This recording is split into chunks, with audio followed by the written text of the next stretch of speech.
Welcome back to Packs and Picks, everyone. In the last video, I opened up our first 6 packs of Legends of the Force. And in this video, I'm going to go over the deck that I built with these cards. And this time around, I actually had a chance to play this deck before this video, so I'll have a couple of extra insights for you as we go through the process.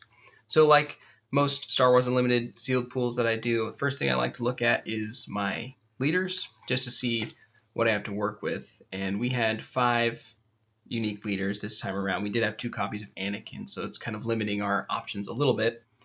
But I like to look at the leaders first off because I like to see what color pairs I can't get away with in deck building. So on the hero side, I won't be able to make a yellow-red heroism deck because I won't have the right combination of leader and base in order to do that.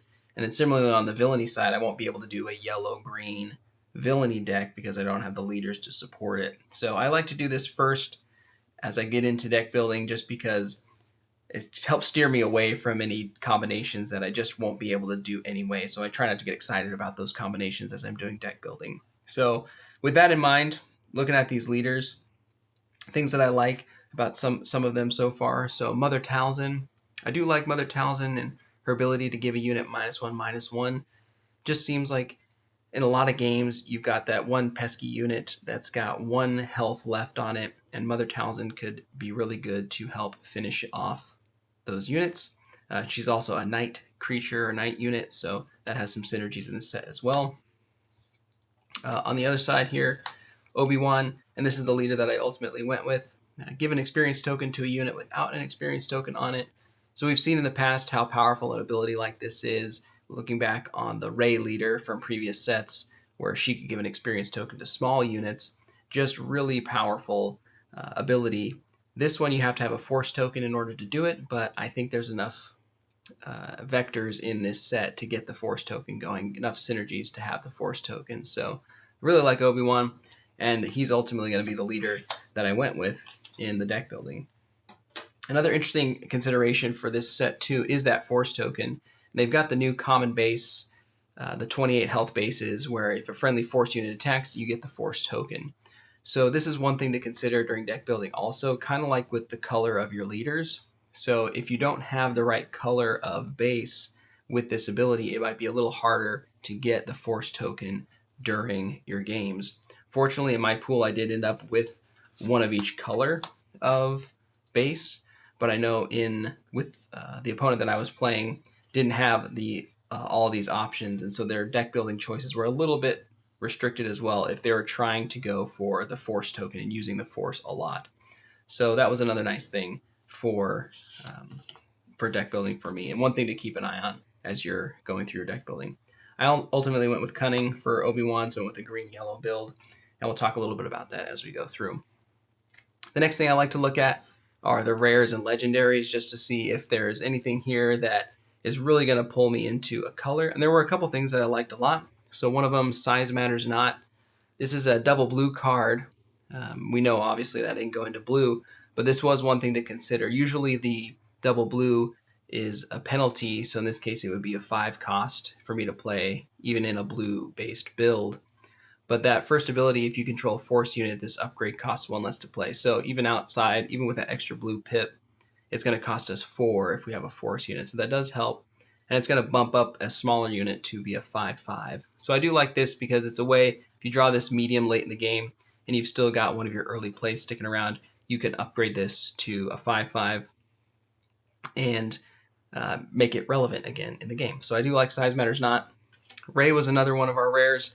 I like Rey as a 5 cost 5/5. She's got good stats. And then when you draw it, you're probably going to have a red base or leader because she's also red, and she's going to deal out 4 damage. So I did like Rey a lot. Fortunately, I didn't feel like our red had a lot more support in it in the pool, so that's why I didn't go with red. The Father was one of our legendaries. 8 cost 5/10.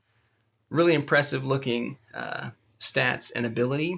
But what I didn't put this character in was because of its cost. So at 8 cost, it's coming into the late game when you've already probably used the force a lot, and I'm not sure how much more value you're going to get out of something like the Father that late in the game. Hopefully you're already on a path to winning the game, and I don't know if this ability is going to help you come back from a losing position if you don't have if you don't have force users on the battlefield in order to start leveraging this over and over. So that's why the father didn't make it in the deck ultimately, but willing to see how that plays out later on. Aporancisis, so this is one of our colors. It is double green pips, so it would cost us 5. And that is one of the reasons why I didn't put it in the deck, because it is going to be a 5 cost 3/5, which is a little understated for most units, especially rares and legendaries. Now the trade-off is you've got the huge upside of potentially having multiple abilities. You know, it could come in with Ambush and Saboteur, or Ambush and Overwhelm and Sentinel. So you do get that upside, but when we look through the deck that I put together, I didn't have a lot of consistent units with a certain ability. I'd like to put this in a deck where I know, okay, he's always going to come out as a 5 cost 3/5 with Sentinel. Like I know like 85% of the time he's going to come out with this stat, instead of just kind of being that random play for me. So he didn't ultimately make it in the deck, but I could see this being a big contender in Constructed, where you can build around it a lot better, or draft even. And then the last rare, Captain Enoch. We're not in a villainy build. We didn't have a lot of troopers, so that's why Enoch's not going to make it in. We did get a lot more rares in the pool, and you'll see them in the deck here in a second, which I will start to lay out here.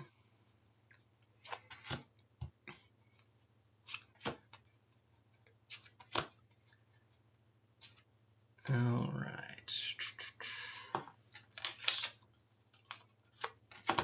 All right, I'll try to separate them out by units and events.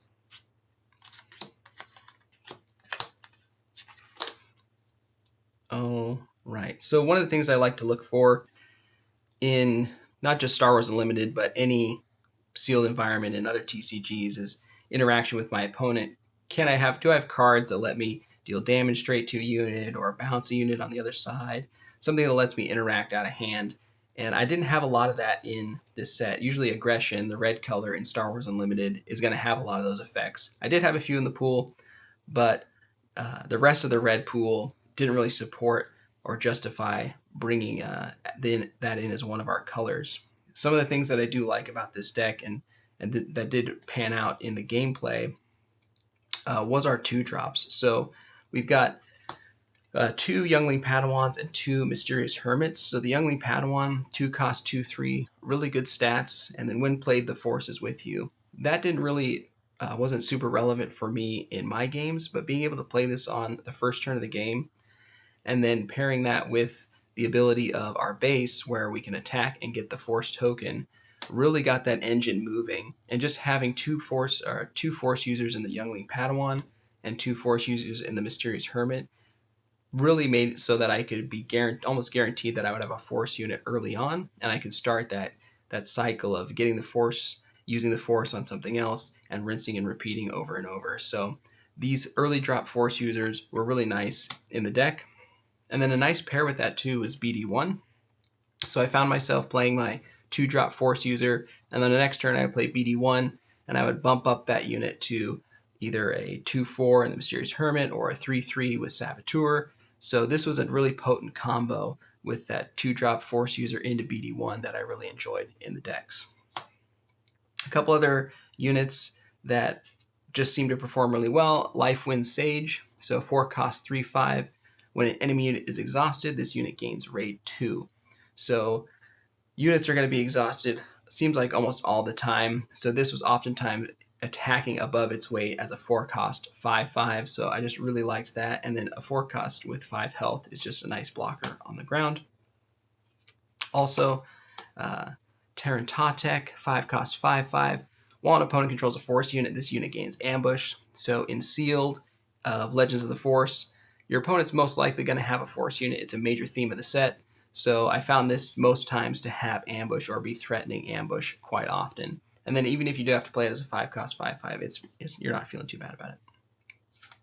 And then last unit that I thought was good for this deck, the Stinger Mantis, 5 cost 4/6 space unit. When played, you may deal 2 damage to an exhausted unit. So similar to the Lifewind Sage, most of the time there's going to be an exhausted unit out there for you to target. So the Stinger Mantis is going to come in and do 2 damage most every time. So those are some of the cards that I saw in the gameplay that really stuck out to me that I enjoyed. As far as some of the deck building considerations, some of the things we did put in, so we do have one of our legendaries in the pool in this deck, Legacy Run. Didn't get a chance to play with this, so 5 cost 3/3, but when it's defeated, it deals out a bunch of damage. So Legacy Run, I still think this is a good card, especially in Limited. Some other rares, let's see, we had Yoda's Lightsaber, so a rare upgrade. We also had Trust Your Instincts. This one I felt was pretty good for this deck because we did have a decent number of Force users, so we could bump them up and deal combat damage before the defender because we've got Force units. So Trust Your Instincts was another one of our rares. And then as far as that reach that I talked about, we had a couple ways to reach out and interact with our opponent. So we had Protect the Pod. A friendly non-vehicle unit deals damage equal to its remaining HP to an enemy unit. So reaching out, doing some damage. And then not a big fan of it, but we do need some unconditional removal. So 7 cost, it's worse, defeat a non-leader unit. So I did put one of these, the one we got in the pool, in the deck, just because I felt like we needed some unconditional removal at our disposal. So we've got It's Worse in the pool. And that's the first deck for Legends of the Force for the channel. Let me know what you think about this deck build overall. Let me know what you think of the pool. Would you have built the pool differently? And stick around because we're going to have more sealed pools for Legends of the Force coming up. I will see you soon.